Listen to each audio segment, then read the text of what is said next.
तुकोबांच्या जीवनाला कलाटणी देणाऱ्या अशा कोणत्या घटना घडल्या? त्या घटनांमुळे तुकोबांना विरक्ती आणि तिथून ब्रह्मज्ञानाच्या प्राप्तीकडे त्यांची वाटचाल झाली. यात जर आपण पाहिलं तर मुख्य 2 घटना आहेत. एक आहे की आई-वडिलांचं चित्रण जाणं आणि दुसरं आहे की ज्यावेळेस भयंकर दुष्काळ पडलेला आहे. या दोन्हीमध्ये जर आपण पाहिलं, ज्यावेळेस जगद्गुरू तुकोबारायांचे वडील तुकोबारायांना सोडून जातात, त्यावेळेस तुकोबाराय म्हणतात, "बाप मेला न कळता नव्हती संसाराची चिंता." बाप मेला न कळता नव्हती संसाराची चिंता.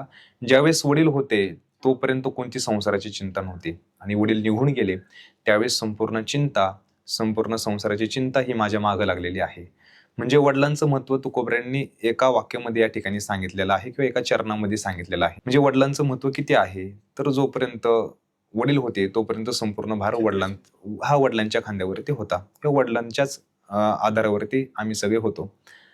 पण वडील गेले आणि संपूर्ण भार माझ्या मागे लागला किंवा माझ्या मागं पडली ती चिंता. आणि यानंतरून ज्यावेळेस तुकोबऱ्यांची आई तुकोबऱ्यांना सोडून गेलेली आहे, "माता मेली मज देखता, तुका म्हणे हरली चिंता."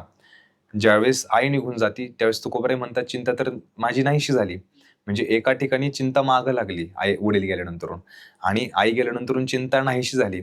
मग यात जर आपण पाहिलं तर तुकोबऱ्यांचा बारकावा एवढा आहे, की ज्यावेळेस आई असती, त्यावेळेस आईविषयी सर्व चिंता, सर्व काळजी तुकोबऱ्यांच्या अंतःकरणामध्ये असते.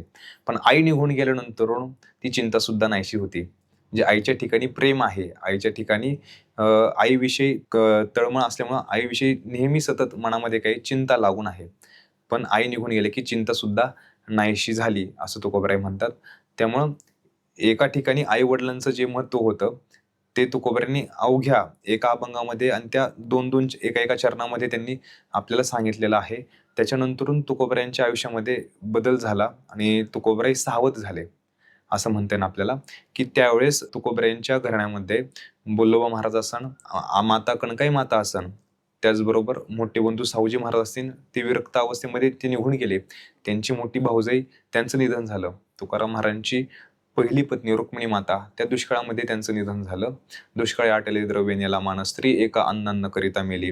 आणि त्यानंतरून तुकोबऱ्यांचे पहिले पुत्र संताजी महाराज हे सुद्धा त्यावेळेस निधन पावले. असे एकाच वेळी त्यावेळेस जगद्गुरू तुकोबऱ्यांच्या आयुष्यातनं 6 व्यक्ती निघून गेलेल्या आहेत आणि साधारण तुकोबऱ्यांचं त्यावेळेस 18 ते 20 वय असन आणि अत्यंत तरुण वयामध्ये हा प्रपंचामधला किंवा त्यांच्या जीवनातला सर्वात मोठा आघात होता, की ज्यातनं ते आपल्याला तुकोबऱ्यांचं जे आपण वैराग्य शिरोमणी म्हणतो, ते जे काही वैराग्य तुकोबऱ्यांनी त्यावेळेस जे धारण केलं, ते वैराग्य त्यावेळेस तुकोबऱ्यांचं वाढतच गेलं.